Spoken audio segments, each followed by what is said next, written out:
Here's how to build an AI receptionist voice agent in 10 minutes that can handle and transfer calls, extract information, and make bookings. At the end of the video, I'll be stress testing our agent with 5 tests that will ensure that our AI receptionist is actually ready for production, because this is where most voice agents fall down. So we're going to be building our receptionist in Retell AI today. I've used virtually every voice AI tool out there, and the general gist is that if you're a developer, use VAPI. If you're not a developer, use Retell AI. So we're going to use Retell AI today just to make it beginner friendly and accessible. So if you don't already have an account, I'll drop a link below. I think you get $10 free credits. Sign up for a free account and you will end up in a page like this. So I'm going to explain some of the concepts in Retell AI as we go along, but we're going to first click create an agent. And today we're going to be creating a conversational flow agent. This is generally what I would recommend because it allows you to build your agent on a nice kind of visual canvas.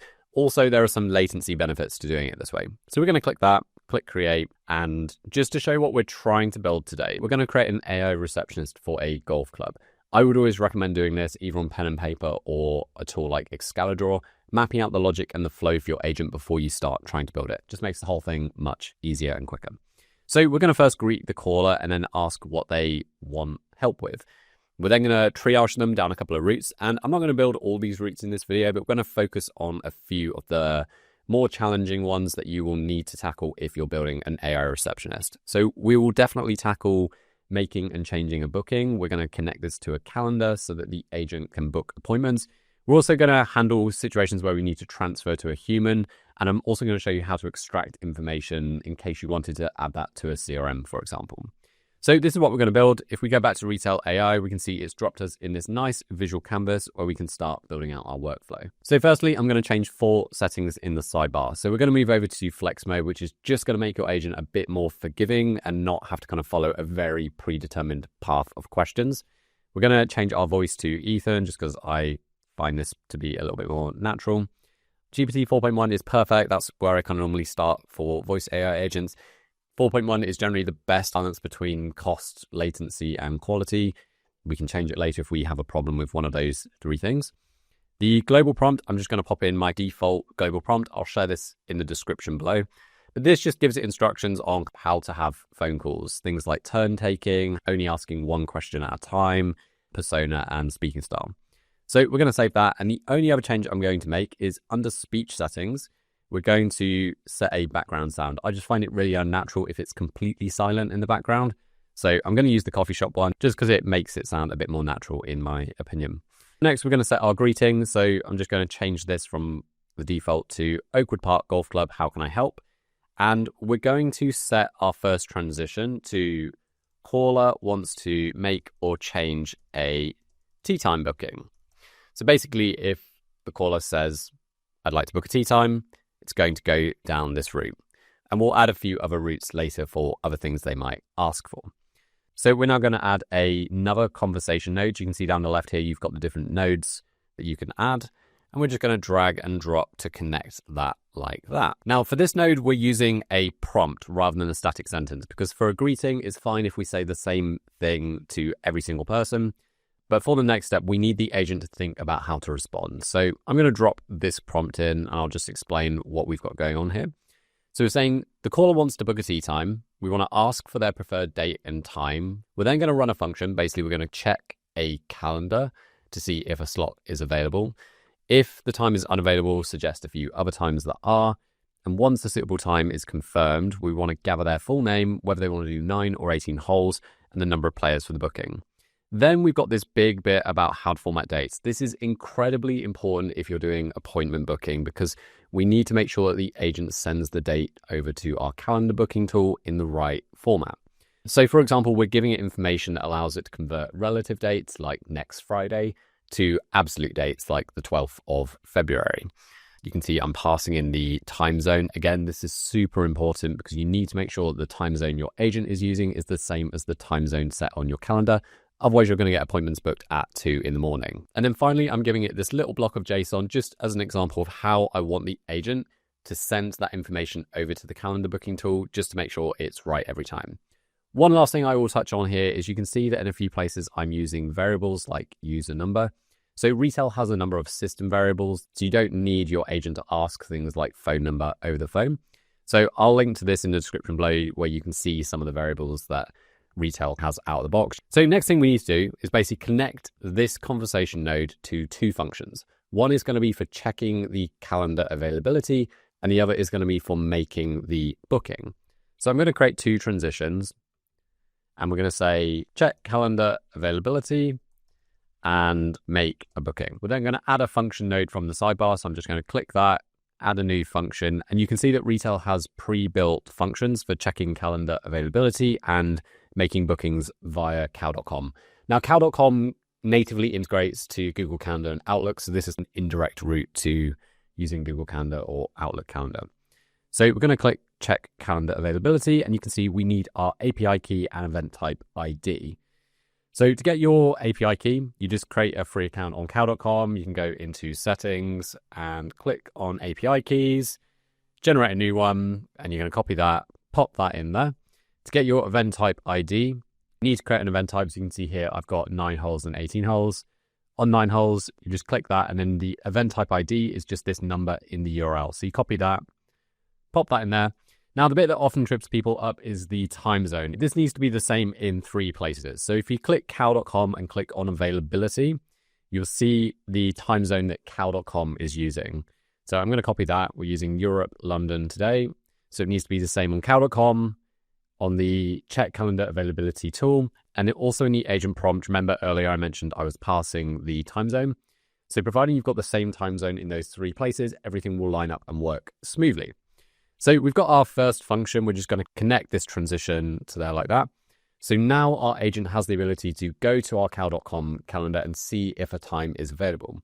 So we now need to do the exact same thing, but this time for making a booking. So same process, but this time we're going to do book on the calendar. And we're going to pop in our API key and our event type ID. And again, we need to change that to Europe/London, hit save.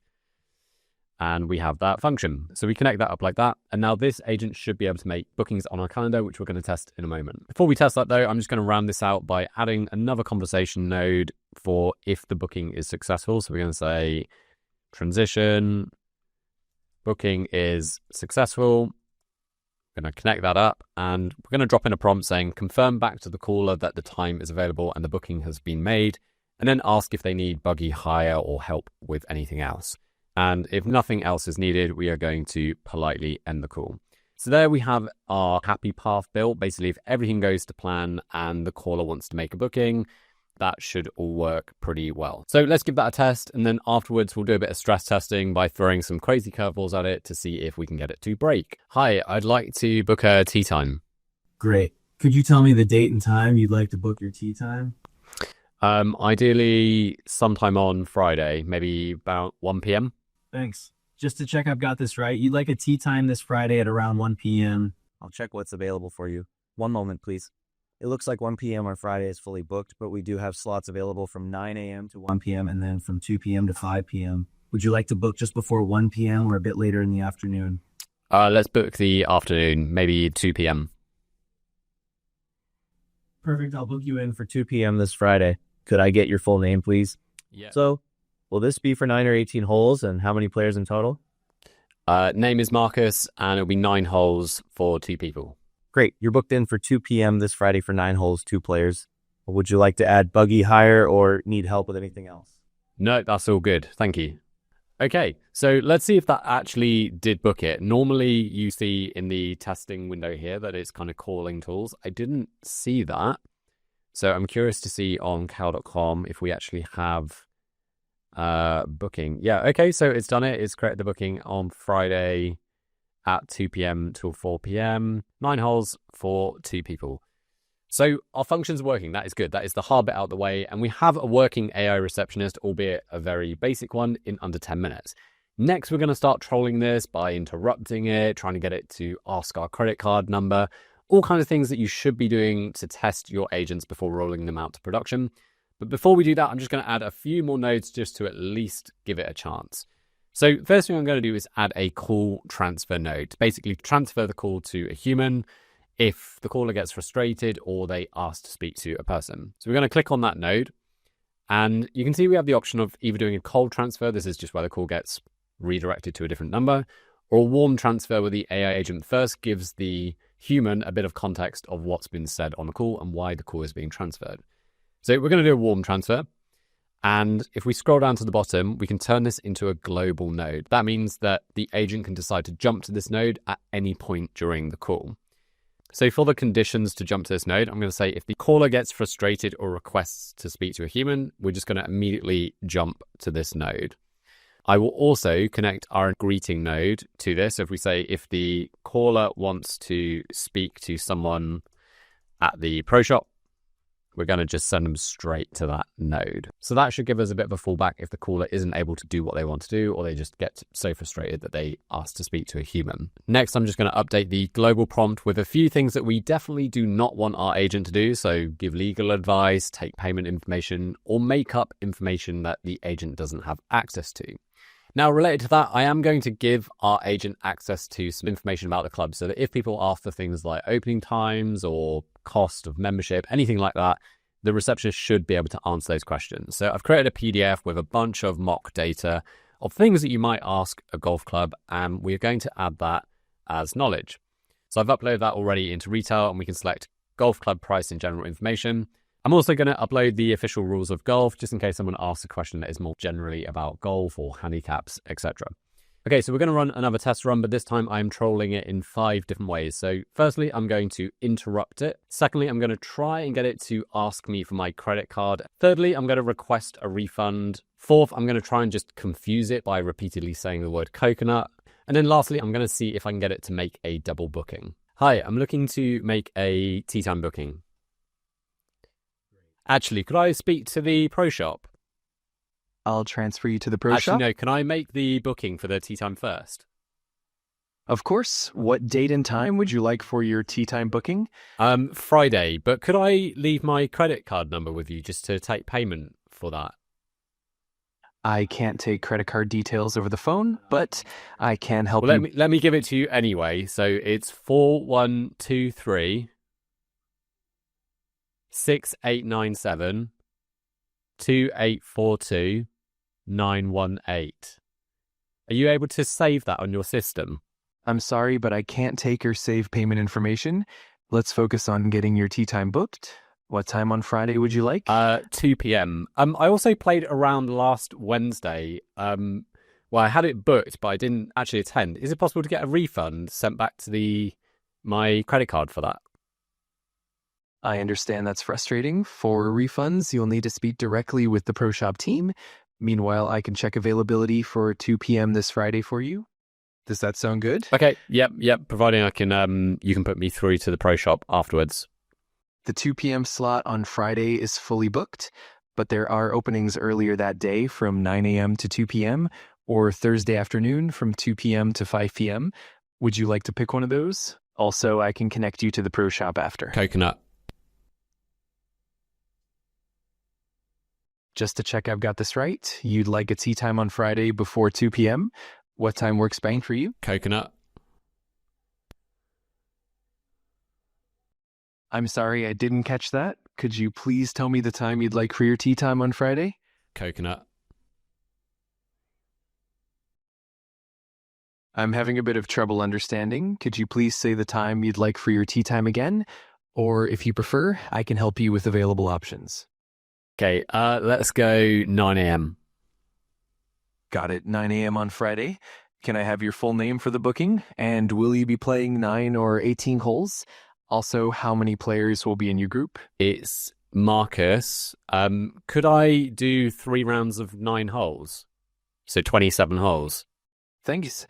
I see you'd like to play 27 holes. We usually book in 9 or 18 hole increments. Would you like to book 2 9-hole round back-to-back or just 1 18-hole round? No, I want to do 27 holes. So could I book 3 9-hole rounds back-to-back? We can book 2 9-hole round back-to-back, but 3 in a row isn't standard. Would you like me to book 2 9-hole rounds for you at 9 a.m.? Okay, yep, let's do that. Great, so you're booked in for 2 9-hole rounds starting at 9 a.m. on Friday.